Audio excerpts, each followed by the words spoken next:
तो आज मुझे एंजल्स की तरफ से बहुत ही डिफरेंट मैसेजेस मिले हैं जो कि मुझे ये दिखाई देता है कि आप लोग जो बहुत ज़्यादा स्टक्ड हैं, जो बहुत ज़्यादा इमोशनली सेंसिटिव हैं, हाईली सेंसिटिव दिखाते नहीं है, बात अलग है, पर इसका मतलब ये बिल्कुल भी नहीं है कि आप हैं नहीं। ठीक है, कुछ हो सकता है कि दिखाते भी हों।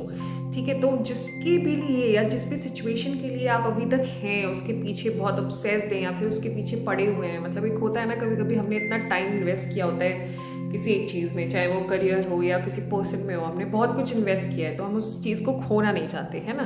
तो इसलिए हम सोचते हैं यार this is the best thing जो मुझे मिल सकती थी और इससे ज़्यादा अच्छी कोई चीज़ मुझे मिल नहीं सकती, तो फिर मैं उस चीज़ के पीछे पड़ जाते हैं या फिर हमको लगता है कि नहीं this is the only right thing और मुझे लगता है कि मेरे हिसाब से यही ठीक है। बट यहाँ पे जो एंजल्स आपको मैसेज दे रहे हैं वो ये कि देयर इज समथिंग बेटर, तो आपको यहाँ पे स्टक्ड नहीं होना चाहिए। और जिस भी चीज़ के लिए आप इतना ज़्यादा मतलब एक तरीके से मारा मारी कर रहे हैं या फिर जिसके लिए आप इतना ज़्यादा इन्वेस्टेड फील कर रहे हैं, इतने ज़्यादा इमोशनल फील कर रहे हैं, आपको इस चीज़ के बारे में थोड़ा सा और एनालाइज करने की ज़रूरत है, थोड़ा सा इन्फॉर्मेशन और ज़्यादा लेने की ज़रूरत है। तब आप देखोगे कि जिस चीज़ के लिए आप इतना ज़्यादा ऑब्सेस्ड हो ना, वो इतनी वर्थ इट है नहीं। तो यहाँ पे एंजल्स का मैसेज यही है कि ये जो सिचुएशन है जिसकी वजह से आप इतना टूटा हुआ, इतना शैटर्ड फील कर रहे हो, इतना इमोशनल फील कर रहे हो, इन सब चीज़ों की ज़रूरत नहीं है। Because the situation will improve, ये सिचुएशन इम्प्रूव हो जाएगी, ये हमेशा ऐसी ही नहीं रहेगी, दिस शैल टू पास। तो ये भी पास होने वाला है, इसमें आपको इतना ज़्यादा सोचने की ज़रूरत नहीं है। दो चीज़ें आप ये कर सकते हो कि आप अपना एक स्केड्यूल बना के आप अपनी कुछ पढ़ाई कर सकते हो, जो शौक है उनको फॉलो कर सकते हो, एक्सरसाइज कर सकते हो, कुछ मोटिवेशन उस तरीके का लेके किसी और तरह की एक्टिविटीज़ में आप खुद को इंडल्ज करोगे तो ये सिचुएशन भी इम्प्रूव होगी और साथ के साथ में जहाँ पे आपने इन्वेस्टमेंट करी है वहाँ से आपके रिजल्ट्स भी आने शुरू हो जाएंगे। ठीक है, और जो पर्सन के लिए आप जितना ज़्यादा शैटर्ड फील कर रहे हो या फिर आप लोग अभी ब्रेकअप की सिचुएशन से गुजर रहे हो या फिर सिंगल हो गए हो या फिर अभी तक सिंगल हो, अभी तक कोई मिला नहीं, तो जिसके लिए आप हो कि यार ये this is a person, no this is not, here angels are saying कि there is something better and you need to get more information about this thing. तो आपको पता चलेगा कि ये चीज़ आपके लिए वर्थ इट नहीं है, उतनी अच्छी नहीं है जितनी कि आपको दिख रही है। एंड ये जो सिचुएशन है जिससे आप गुजर रहे हो, this situation will also get improved. और welcome back to my channel guys. अगर आपको मेरी रीडिंग्स अच्छी लगती हैं तो please subscribe to my channel and अगर कुछ भी क्वेश्चन है तो प्लीज़ आप मेरे को कमेंट सेक्शन में बता सकते हो। नाउ लेट्स सी हमें और एंजल्स की तरफ से क्या मैसेजेस मिल रहे हैं और क्या करेंट फीलिंग्स हैं और जो भी नो कॉन्टैक्ट या सेपरेशन फेज में चल रहे हैं उनके लिए क्या कुछ नए मैसेजेस हमें की तरफ से मिल रहे हैं। तो हम वो देख लेते हैं। ओके, 2 कार्ड्स, द टावर का एनर्जी है। ठीक है, ये पर्सन है सब कुछ यूनिवर्स पे। ठीक है, काफ़ी शैटरिंग फीलिंग है, ना केवल आपके लिए बल्कि इस पर्सन के लिए भी। वो तो वेट ही कर रहे हैं कि अगर कहीं से कुछ सिग्नल मिल जाए तो बस वो फिर इस चीज़ को छोड़ें और अपनी लाइफ में आगे बढ़ें। This person is also feeling very much shattered, I can से। कोई है जो आपके लिए मैनिफेस्टेशन का प्रोसेस भी कर रहा है, जो ये कोशिश कर रहा है कि यार ये पर्सन दोबारा से वापस आ जाए मेरी लाइफ में, जो मतलब एक तरीके से किसी ने आपको डिसेप्शन आपको एक तरीके से दिया, एक धोखे वाला जो सीन है वो मुझे यहाँ पे दिखाई देता है। ठीक है, स्टार की है एग्जैक्टली, बहुत ज़्यादा मैनिफेस्टेशन का है, चाहिए कि यार ठीक है एक बार माफ़ कर दो किसी भी तरह से, उसके बाद सिचुएशन ठीक हो जाएगी। मतलब वो आपसे दूसरा चांस चाहते हैं, लेकिन उनको वही चीज़ है कि समझ नहीं आ रहा है। सारे ही कार्ड्स की एनर्जी बहुत ही डिफरेंट आई है and I just want to let you know कि ठीक है चलो यहाँ से शुरू करते हैं। तो मुझे यहाँ पे ये दिखाई दे रहा है कि पर्सन काफ़ी ज़्यादा ऑब्सेस्ड थे आपसे, बहुत ज़्यादा सेक्सुअली भी ऑब्सेस्ड थे चीज़ों को लेके। हो सकता है उन्होंने आपका ट्रस्ट ब्रेक किया हो because of that only, without any consent. कुछ लोगों के लिए हो सकता है कि they have made some sort of video और आपके किसी फ्रेंड को दिखा दिया हो या ऐसा कुछ किया हो जो आपको अभी तक मे बी पता भी ना हो, बट दिस हैज़ हैपेंड। उस वजह से आपकी जो एक तरीके से रेपुटेशन थी वो भी ताक पे लग गई, जो आपने शायद सोचा भी नहीं था कि ऐसा आपका जिसके ऊपर आप इतना ट्रस्ट करते हो वो आपके साथ ऐसा कर सकते हैं। ठीक है, तो आप इस पर्सन के पीछे ना भागे उतना अच्छा होगा, बिकॉज हमें यहाँ पे एक चीज़ ये दिखाई दे रही है, अगर ये खुद से आते हैं, अगर ये आपको खुद को बहुत बहुत ही रिलीजियसली एक तरीके से अपोलोजाइज करते हैं तब एक चीज़ अलग है। बट वहाँ पे भी आपको ये सब चीज़ें देखनी है कि अगर एक बार इसने ये कर दिया तो क्या ऐसा हो सकता है कि दोबारा नहीं करेंगे, क्या हो सकता है दोबारा नहीं करेगी या करेगा। एक बार अगर हो गई है यानी कि एक बार ऑलरेडी रेपुटेशन को मैनिफेस्ट कर दिया है, तो अब क्या चांसेस हैं कि आपको दोबारा से डिसेप्शन या फिर आपको दोबारा से धोखा नहीं देंगे, बिट्रेयल नहीं आएगा, तो उसकी तो कोई गारंटी है नहीं। ऑल्दो कुछ पॉजिटिव चीज़ें भी मुझे यहाँ पे दिखाई दे रही हैं कि पर्सन वाकई में बहुत ज़्यादा शैटर्ड फील कर रहे हैं, पर्सन वाकई में अपनी गलती के लिए बहुत ज़्यादा दुखी हैं, बट इसको और जो लोग हैं वो कहते हैं कि नहीं सही तो किया, वो इंसान या जो आप हैं आप डिज़र्व ही यही करते थे, बट एक्चुअल में यार कोई भी डिज़र्व नहीं करता पेन या सैडनेस को, तो फिर आप कैसे डिज़र्व कर सकते हो? तो दिस इज़ ऑल रॉन्ग। ये सिर्फ उनका एक खुद का बनाया हुआ, उनके दोस्त या फिर आई कैन से जो भी जंजाल है ये उनका खुद का बनाया हुआ है, ऐसा कुछ भी नहीं है। तो this is not truth. As you can see the tarot card here, this person is actually feeling very much. उसको तो लगा था कि यार वो आपके साथ ही सब कुछ क्रिएट करेगा, फैमिली बनाएगा, मतलब उसको लगा कि आपने धोखा दे दिया है, मतलब अब आप ही ये कितनी क्या बड़ी गलती हो गई। बट अगर यही चीज़ आप उनके साथ करते हैं तब उन्हें पता चलता कि इतना क्या बड़ा मिस्टेक हो गया है। 9 ऑफ सोर्ड्स का कार्ड दिखा था कि उनको लगा नहीं था कि आप उनका साथ छोड़ दोगे, बट क्योंकि आपने उनका साथ छोड़ दिया तो दे आर ऑल्सो मॉर्निंग, मतलब कुछ एक लॉस भी हुआ है उनको।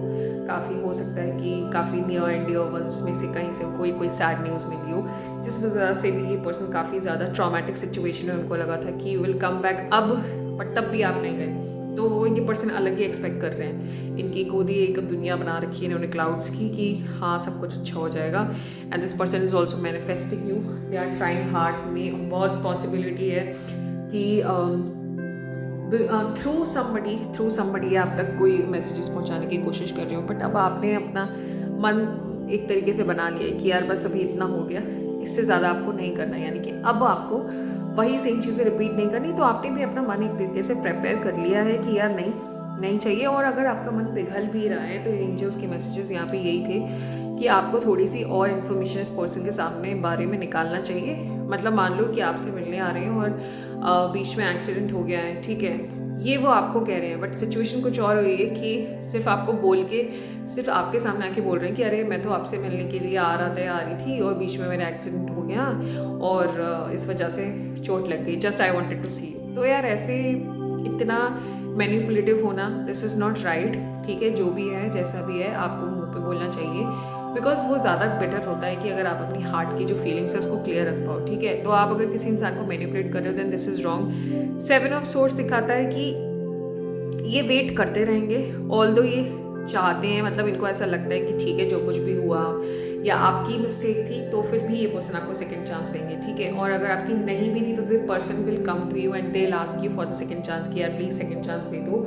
और यहाँ पे 6 ऑफ सोर्ड्स का कार्ड आया, मतलब सोर्ड्स काफ़ी सोर्ड्स के कार्ड आए हैं। जो 6 ऑफ सोर्ड्स है जो यहाँ पे एंडिंग एनर्जी है वो भी यहाँ पे यही दिखाती है कि this person wants an another chance. उसको ऐसा लगता है कि जो कुछ भी हुआ लेट्स गेट इट असाइड, उसको असाइड रखते हैं और अपनी जो लाइफ है वो एक तरीके से उसको आगे बढ़ाते हैं without waiting and without thinking so much, क्योंकि ना तो वो आपके लिए ठीक है ना इनके लिए ठीक है, ऐसा इनको लगता है।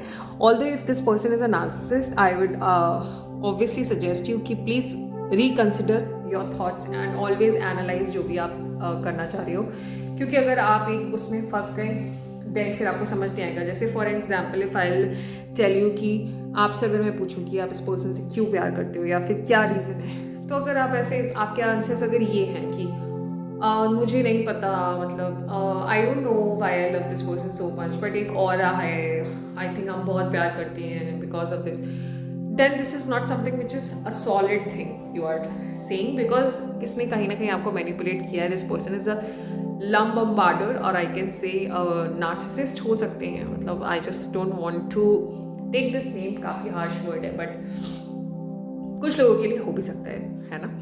तो अगर ऐसा कुछ है then you have to look into it. आपको अपनी सेल्फ रिस्पेक्ट की बात हमेशा से बेसिक चीज़ें ध्यान में रखना चाहिए।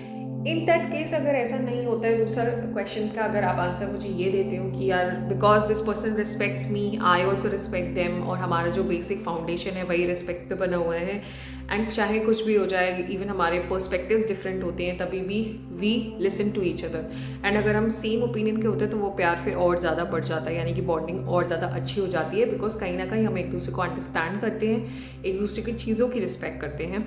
ऐसा रिलेशनशिप है then obviously you should give a second chance to this person without even thinking, because then you are not going to get this person again, right?